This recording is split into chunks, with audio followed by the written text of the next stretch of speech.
Welcome to the course Microsoft Planner. So, what is Microsoft Planner?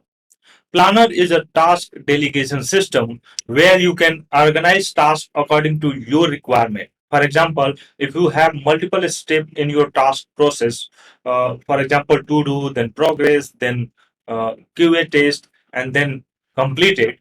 So you can organize the board according to your requirement. For example, you might have used Trello or you might have used Google Keep, where you have to create the dashboard and then you can add your task. In Microsoft Planner, the same kind of facility you are getting using digital tool. Along with that, the best thing is it has multiple features which you can't get even a paid versions of other applications.